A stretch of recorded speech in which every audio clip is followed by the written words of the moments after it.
오늘 우리가 함께 본 요한복음 21장은 사도 요한이 요한복음 20장까지 완성한 다음에 추가로 마치 부록처럼 기록했다라고 합니다. 원래 요한복음은 그 모든 내용이 20장에서 마치는 것으로 되어 있습니다. 20장 맨 마지막 31절에 보면 이렇게 말씀하고 있습니다. 오직 이것을 기록함은 너희로 예수께서 하나님의 아들 그리스도이심을 믿게 하려 함이요 또 너희로 믿고 그 이름을 힘입어 생명을 얻게 하려 함이니라. 아멘. 이렇게 말씀하고 있죠. 요한복음을 쓴 목적을 명확하게 밝히고 있습니다. 우리 예수님께서 그리스도시고 그리고 우리에게 생명을 주러 오셨다라는 것을 알게 하기 위해서 그렇게 요한복음 20장을 마무리하고 있습니다. 그런데 왜 그렇다면 21장을 이후에 기록을 해야 했을까요? 도대체 무엇이 20장까지 완료했던 사도 요한의 이 손을 붙들어서 21장을 다시 한번 추가로 쓸 수 있게 했을까요? 그것은 바로 오늘 사랑 때문이었습니다. 예수님께서 보여주신 사랑이 무엇인지를 알게 하기 위해서였습니다. 우리 인생의 모든 질문 앞에 사랑이 답이다라는 것을 알게 하기 위해서 오늘 21장을 쓰게 되었던 것이죠. 오늘 말씀은 갈릴리 호수에서 물고기를 잡는 베드로와 몇몇 제자들의 모습으로 시작하고 있습니다. 21장 3절에 보면 시몬 베드로가 나는 물고기 잡으러 가노라 라고 말하고 함께 있던 제자들도 우리도 함께 가겠다라고 말하면서 배를 타고 있습니다. 나는 물고기 잡으러 가노라. 평소 같았으면 이 말은 아주 성실한 한 어부의 일상처럼 들리는 말이지요. 아침 새벽 일찍 일어나서 어구들을 챙기고 바닷가로 가서 열심히 일하는 한 명의 성실한 사람의 모습입니다. 하지만 지금은 다른 상황입니다. 베드로의 손에는 그물을 쥐고 있지만 손에 힘이 하나도 없었습니다. 베드로는 제자 되기 이전에 예수님을 몰랐었던 그러한 삶을 지금 살고 있는 게 아니었습니다. 예수님과 함께 행복한 꿈을 꾸면서 3년 동안 이스라엘 땅과 그 이웃 땅들을 다니면서 아름다운 꿈을 꾸고 기뻐하고 즐거워했었죠. 예수님 부활하심을 지금 모르는 것도 아닙니다. 부활하신 예수님을 이미 만났고 그 주님을 경배하고 그 주님께서 주시는 말씀을 들었습니다. 예수님은 부활절 그 저녁, 부활하신 그날 저녁에 예루살렘에서 두려움에 떨고 있던 제자들을 찾아오셨습니다. 요한복음 20장 19절에 보면 이날 곧 안식 후 첫날, 즉 부활하신 날입니다. 부활하시자마자 그날 저녁에 유대인들을 두려워하여 방 안에 있었던 제자들에게 찾아오셔서 평강이 있으라고 말씀하시죠. 그런데 그때는 도마가 없었습니다. 예수님의 제자 도마가 자리에 없어서 믿을 수 없다고 하니까 20장 26절에 보니까 여드레를 지나서 그날까지 포함해서 여드레니까 일주일 딱 지나서 제자들이 다시 집안에 있을 때에 도마도 함께 있는 그때 다시 한번 나타나셔서 평강을 말씀하셨습니다. 베드로는 그 모든 자리에 다 있었습니다. 주님이 오셔서 부활하신 주님이 찾아오셔서 평강을 말씀하시는 그 자리에 두 번 다 있었습니다. 오늘 본문 말씀 보면 세 번째 제자들에게 나타나셨다라고 말씀하고 있는데 이미 이렇게 두 번이 있었던 것이죠. 심지어 누가복음 24장에는 예수님이 베드로를 그 전에 먼저 따로 만나주신 말씀이 나옵니다. 주께서 과연 살아나시고 시몬에게 보이셨다라고 제자들이 말하고 있습니다. 그러니까 베드로는 지금 부활하신 주님을 무려 세 번이나 직접 만났습니다. 그 주님은 공생의 때와는 다른 모습이었습니다. 신적인 하나님의 모습을 그대로 드러내시는 예수님. 그 모습으로 평강이 있으라 말씀하시고 그 모습으로 성령을 받으라라고 말씀을 하셨습니다. 그러니 그냥 기뻐하면 되는데, 그냥 감사하면 되는데, 그냥 이제 내 삶을 기쁘게 드리면 되는데 지금 베드로는 그렇지 못하고 있는 것입니다. 물고기나 잡으러 가야겠다라고 말하고 있는 것이죠. 예루살렘이 아니라 저 갈릴리 바다에서, 그리고 제자의 삶으로 살아가는 삶이 아니라 물고기 잡는 삶을 살겠노라고 선언하고 있는 것입니다. 왜 그럴까요? 당시 자신은 이제 더 이상 아무런 자격이 없다고 생각하기 때문입니다. 너무나도 치명적인 죄를 저질렀지요. 사람으로서는 해서는 안 되는 일, 정말 한 사람에게, 한 대상에게 저질러서는 안 되는 일을 저질렀기 때문입니다. 예수님을 부인하고 저주했던 바로 그 밤 때문이었죠. 주님 홀로 계실 때 나라도 옆에 있어야지라고 생각했던 그 베드로였지만 두려움 때문에, 무서움 때문에, 어찌할 수 없는 그런 상황 때문에 나도 모르게 예수님을 부인하고 마지막에는 저주했던 그 자신의 모습이 강렬하게 상처로 자리 잡아서 아무리 노력해도 이 상처가 지워지지 않고 아무리 해결해 보려고 그래도 자기 자신을 더욱더 어두움 가운데 끌고 갔기 때문입니다. 그 상처는 자신에게 이렇게 말합니다. 너는 더 이상 제자로 살 수 없을 거야. 너는 더 이상 예수님을 따라가는 삶이 어울리지 않을 거야. 양심이 없잖아. 너는 더 이상 사랑받을 자격이 없다. 이렇게 말하고 있었습니다. 오늘 본문에서 보면 제자들이 배에 올라가게 되는데 정확하게는 그 배라고 헬라어는 말하고 있습니다. 그 배는 어떤 배입니까? 예수님이 처음으로 베드로의 배에 올라가서 말씀을 전하고 베드로를 처음 불러주실 때가 있었죠. 그러면서 예수님께서는 이렇게 말씀하지 않으셨습니까? 내가 너를 사람 낚는 어부가 되게 할 것이다. 나를 따르라. 바로 그 부르심을 받았던 배가 그 배입니다. 그 음성에 응답하면서 배와 그물을 버려두고 주님을 쫓아갈 때 버려두었던 바로 그 배입니다. 그 배를 다시 끄집어냅니다. 주섬주섬 세워놓고 배에다가 그리고 어구를 실어서 다시 나아갑니다. 나는 이제 돌아설 수 없어라고 말하고 있는 것이죠. 많이 아픈 베드로의 모습을 보게 됩니다. 게랄드 휘터라는 독일의 저명한 신경과학자이자 뇌 연구가가 사랑하지 않으면 아프다라는 책을 썼습니다. 이 사랑하지 않으면 아프다, 원래 원어로는 사랑이 없는 상태, 사랑 없음이라고 번역을 할 수 있는데 리브로시 카이트라는 독일에만 있는 독일어입니다. 사랑이 없음이라는 그런 단어입니다. 저자는 이 단어를 이야기하면서 궁금해합니다. 왜 사랑 충만이라는 단어는 없고 왜 사랑 넘침이라는 단어는 없는데 왜 우리나라에는 독일어에는 왜 사랑 없음이라는 단어가 존재하는가?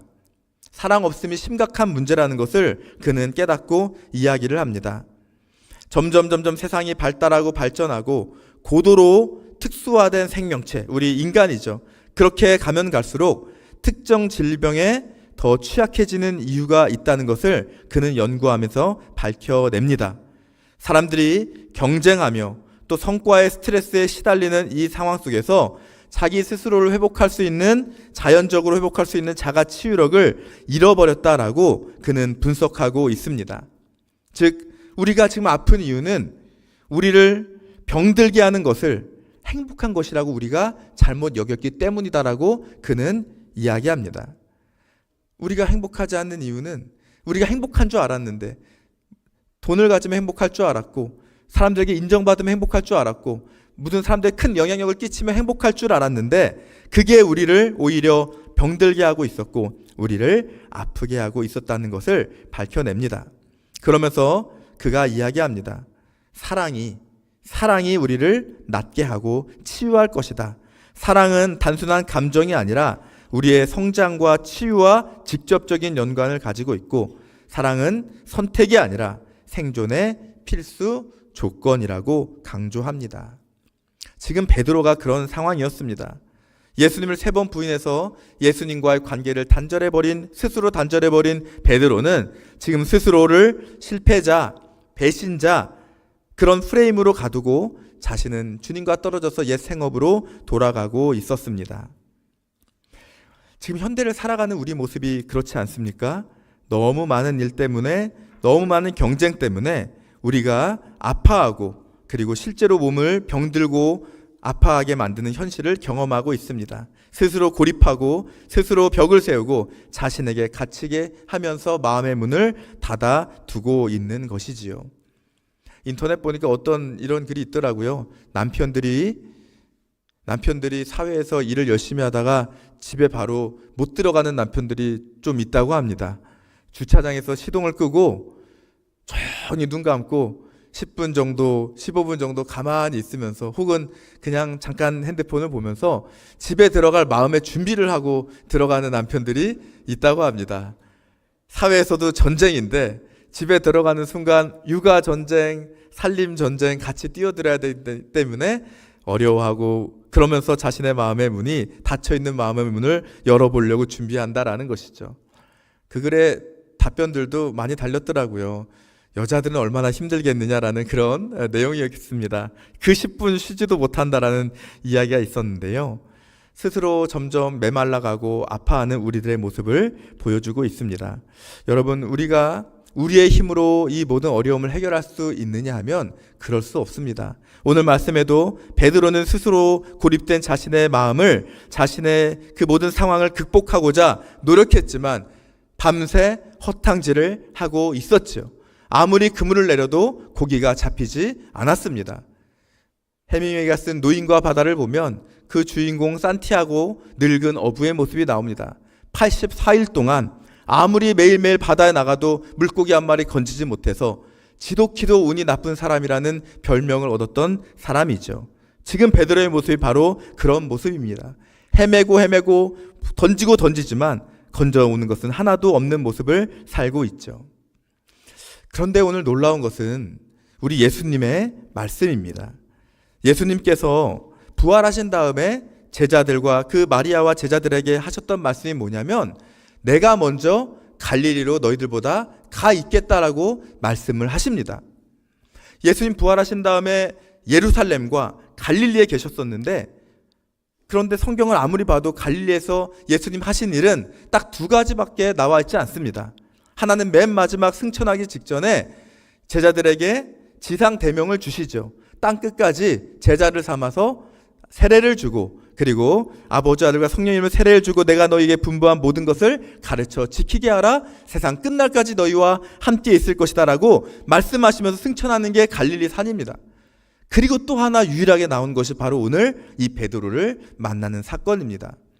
베드로는 자신이 예루살렘에서 부활하신 예수님을 만나고 돌아가려고 했습니다. 갈릴리 고향으로 돌아가서 내가 먼저 도망가야지, 내가 먼저 떠나야지 했지만 놀랍게도 예수님은 그것을 미리 알고 계셨고 먼저 갈릴리로 오셨고 먼저 갈릴리에서 기다리고 계셨던 것을 보게 됩니다.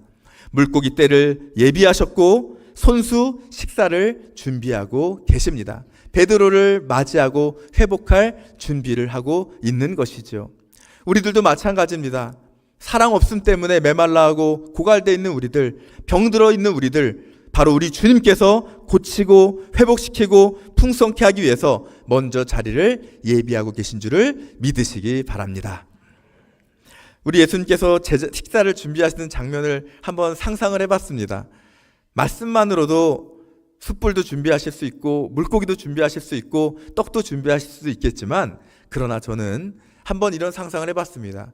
예수님께서 직접 숯불도 펴보시고 직접 생선도 준비하시고 직접 떡을 준비하시는 모습, 물론 성경에는 그렇게 나와 있지 않기 때문에 모르지만 그러나 예수님의 마음은 베드로를 그 밤 불 피우던 그 밤에서 예수님을 저주했던 그 상황을 다시 만들어 놓고 계시고 그리고 밤새도록 배고프며 지치며 영혼의 갈증, 육신의 갈증을 느끼고 있을 베드로를 위해서 그를 먹이시기 위해 손수 식사를 준비하시는 예수님.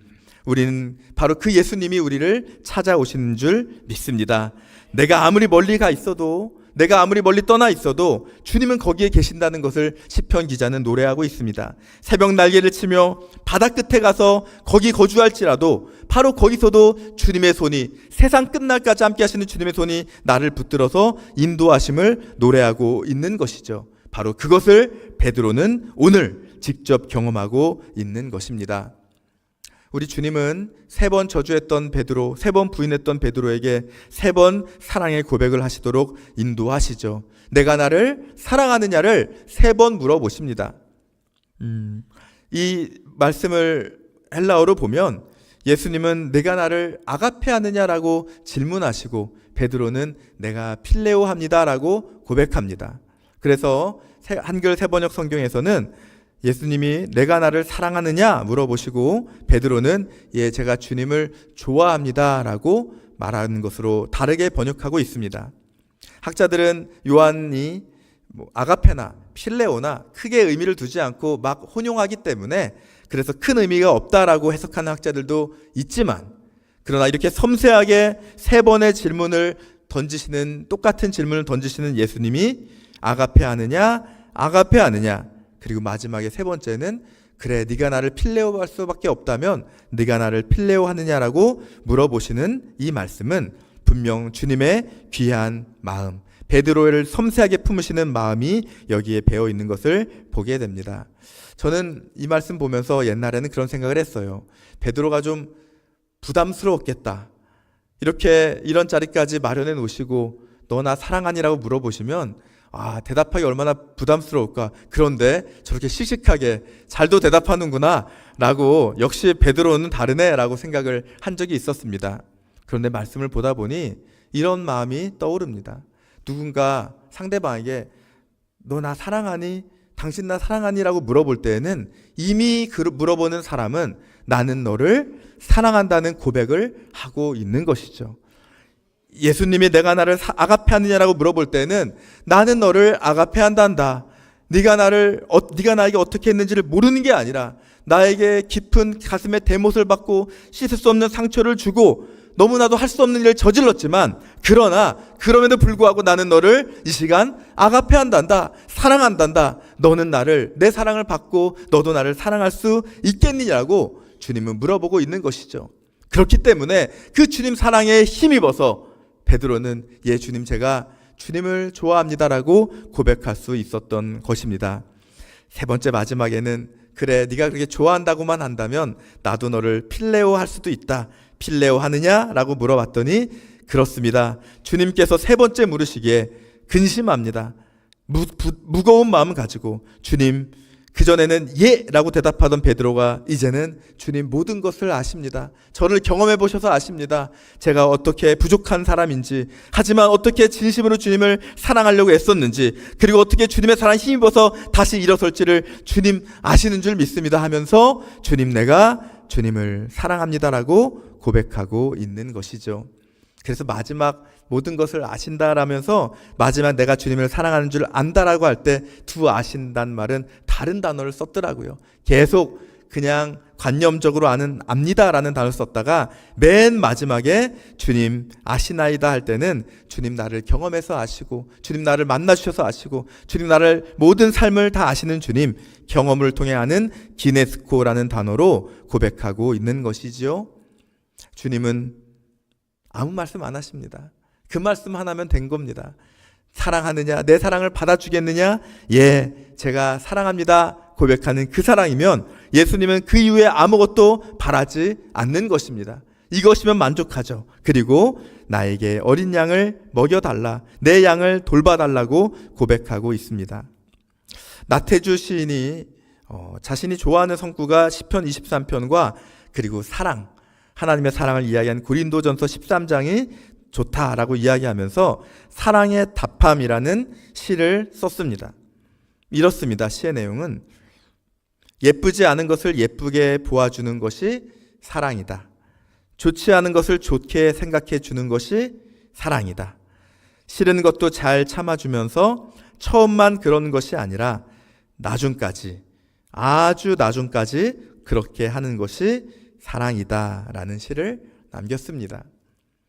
좋아할 만해서 좋아하는 것이 아니고, 예뻐 보여서 예쁜 것이 아니고, 그렇지 않다 하더라도 참아주고, 그리고 안아주고, 그리고 처음뿐만 아니라 나중까지 끊임없이 사랑하는 것, 안아주는 것, 그것이 사랑이다 라는 것이죠. 이 사랑이 우리를 변화시킵니다. 이 사랑이 우리를 일으켜 세웁니다. 이 사랑이 우리로 하여금 주님의 놀라운 일 가운데 쓰임받도록 한 걸음 걸어나갈 수 있는 힘을 주고 있는 것입니다. 여러분, 오늘 7명의 제자들이 처음에 나왔었죠. 제자들 이런 순서로 부르는 성경은 제가 보지 못했습니다. 처음에 베드로를 이야기합니다. 그다음 보통 세베대 두 아들이라든지 다른 제자를 이야기하는데 야고보와 요한을 이야기한다든지 이렇게 표현을 하는데 오늘 말씀 보니까 베드로를 먼저 이야기한 다음에 도마를 이야기합니다. 디두모라 불리는 도마. 이 디두모는 쌍둥이 두 머리란 뜻입니다. 그러니까 이 10장에서 그 전장에서 의심했던 도마, 두 개의 생각을 가졌던 그 도마가 베드로 다음에 나옵니다. 그리고 나다나엘입니다. 나다나엘은 요한복음 첫 시작하는 1장에서 그렇게 갈릴리에 무슨 선한 게 있겠느냐라고 회의적인 반응을 보였던 제자인데 그런데 주님을 만났었죠. 요한복음 2장의 첫 번째 이적은 갈릴리 가나의 혼인잔치인데 바로 나다나엘의 고향 갈릴리 가나 사람 나다나엘이라고 말씀하고 있습니다. 여러분, 여기 나오는 이들 모두 다 새롭게 바뀐 사람들입니다. 어떻게 바뀌었습니까? 도마는 자신의 고백이 바뀌었습니다. 도마는 처음에 20장에 보면 내가 직접 손과 발에 못자국에 손을 넣어보지 않으면 나는 믿지 않겠다라고 이야기했었는데 그런데 주님을 만난 이후로 그는 고백이 바뀝니다. 나의 주, 나의 하나님으로 바뀌죠. 나다나엘은 존재가 바뀌는 것을 직접 눈으로 보고 경험했던 사람입니다.